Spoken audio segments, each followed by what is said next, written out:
Pokémon World, a place where you can make friends with amazing creatures by capturing them in these fancy high-security circular prisons, forcing them to battle against each other in epic showdowns and abandoning them in the storage box where they will spend the rest of eternity. How beautiful is life. But you know what is better than all of this shit?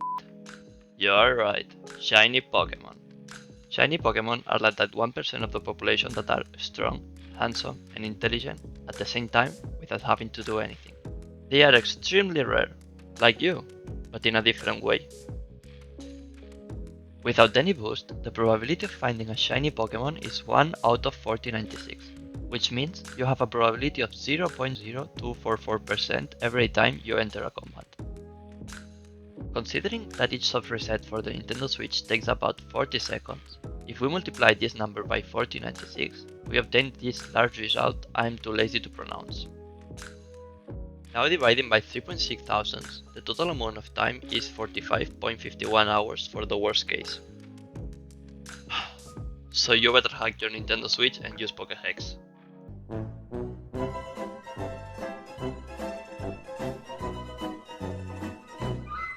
Wait, what? You can get banned from the online by rooting your Nintendo?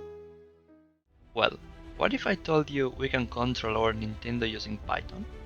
And what if I told you we can automate the soft resetting process? And what if I told you we can get shinies while sleeping? And what if I told you I like you? Incredible, right? The process is as follows. First, we will capture the Nintendo output using a capture card. As I am a student and not rich, I will buy the cheapest one available on Amazon. 7 euros. I hope it doesn't explode.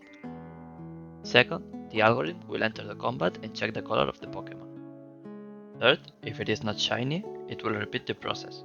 If it is shiny, it will automatically pause the game and auto-destroy itself.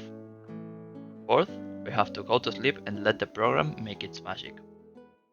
In order to capture the screen, we will be using opencv. So let's go.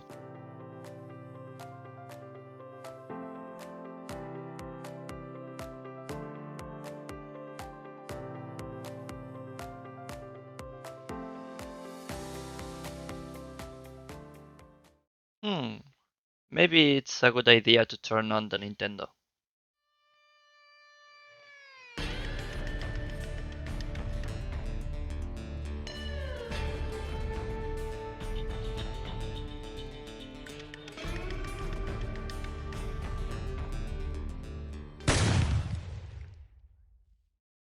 Okay, so let's try again, I suppose. And here we are. Violence is always the solution. The next step is to analyze the Pokémon color. To do so, we will have to find the colors where the shiny Pokémon is different from the normal one. For example, let's take Gengar and shiny Gengar. Wait, what? Who made this stupid design? Come on, Game Freak, I think you can pay your workers a little bit more. Well, let's choose another one. For example, my favorite legendary, Rayquaza. This is Rayquaza, and this is shiny Rayquaza. As you can see, unless you're blind, the normal one is green, and the shiny one is black. Green, black, green, black. So, for each encounter, we have to search for the color that is present in the shiny Pokémon, but is not present in the normal one. To do so, we have to extract the color ranges for that specific color. Let's code an interface.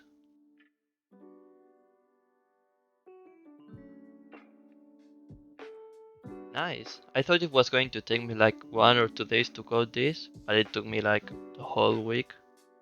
Never mind. Here you can see 2 buttons to select screenshots of the Pokémon.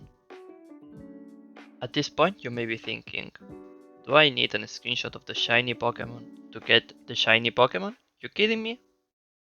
Very clever, my friend. Let's do what programmers love to do, steal from the internet.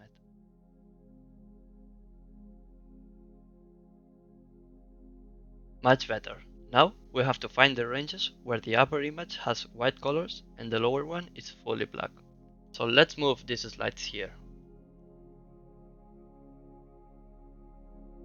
And here we are. Now we just have to note the ranges and close the app. It's time to control the Nintendo Switch using our computer. We will be using an XVT. It converts our computer into Joy-Cons and then sends instructions to the console. The first problem, it is only available for Linux. That means, exactly, virtual machines.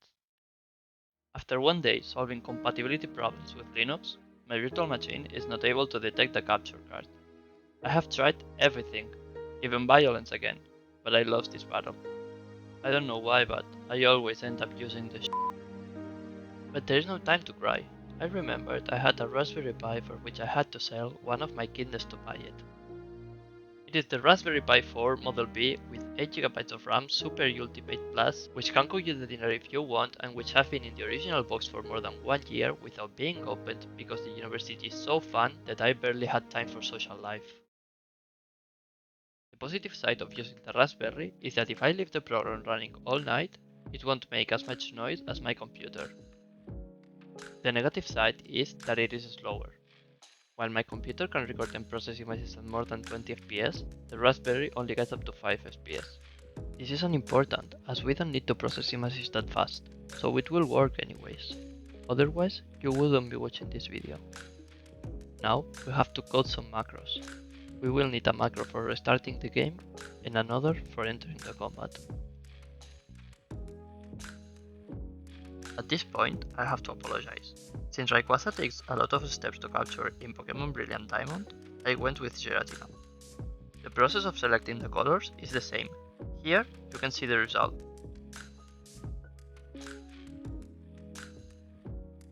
At this point, what we got is a program that constantly At this point, what we got is a program At this point, what we got is a program that constantly come on. What we got is a program that constantly At this point, what we got is a program that constantly restarts the game without checking anything. If we find the shiny Pokémon, it will still restart the game.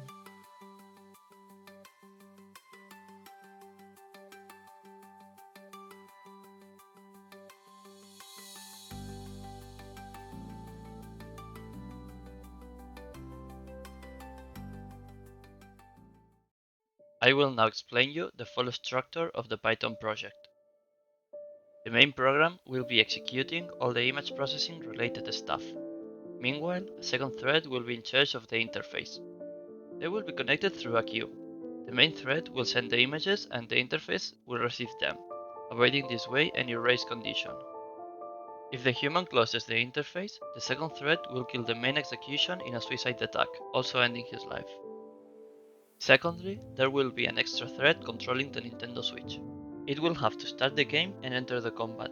Then, the image processing thread will check whether the Pokémon is shiny or not.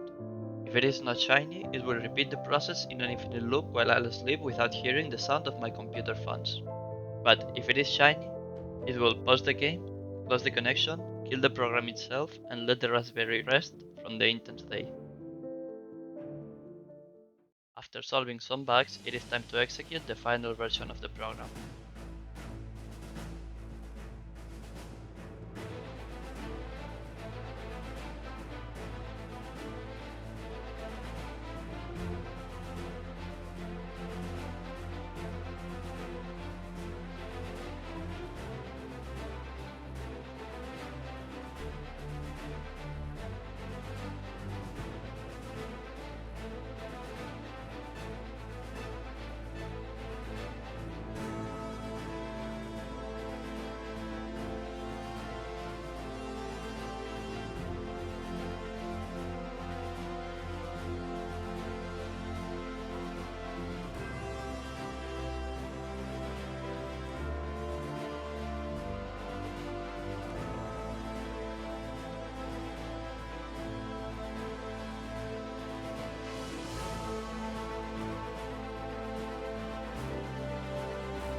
And there we are. This one was really fast, only 654 soft resets, which is about 7.3 hours. At this point, I have to admit I was scared the program really worked, because it was the first shiny. I was taking screenshots of every Giratina before resetting the game, just in case it failed I could check why. But as you can see in the background, the color detection was working really well. I've been working with some other shinies, and here is the result. Each Pokemon name is the number of soft resets the program made to find it. You could think all that Pokemon are illegal, because all of them have been caught using a Master Ball, which in theory you can obtain once per game. Well, I respect your opinion, even if it is not right. I got many Master Balls because in the early versions of Brilliant Diamond, there was a bug that allowed you to clone items. Let's go back to the important stuff. If we add all the names of the Pokemon, we obtain a total amount of 127.4 hours, which is about 5.3 days. This program is working in all the games that have static encounters. Well, not at all. In Pokemon Scarlet and Violet, Game Freak had the brilliant idea to shiny lock every static encounter in the game, starters and legendaries. I suppose they don't have anything better to do, for example, fixing bugs or learning how to optimize their games. But what else can we ask? At the end, they are a small company, right? At this point, I don't really care about people who say I shouldn't have created this program because it breaks the essence of shiny Pokemon. If you don't know, the essence of shiny Pokemon was lost many generations ago, where obtaining a shiny Pokemon was that easy that people could complete the shiny decks without dying trying to do so. Moreover, Game Freak do not care about people obtaining shiny Pokemon using illegal methods such as Pokéhexon injections. Professional players have been using these methods for many years in official tournaments. Or did you really think they breed and trained every single Pokemon for competitions? What would happen if your team was nerfed, or if you had to change your strategy? You would have to spend weeks training a new team. Well, after this reflection, that's all for today. The real code is in the description so any of you can try by yourself. It is time to go to sleep. Finally. I'm a Barbie girl in a Barbie world. Life in plastic. It's fantastic. You can brush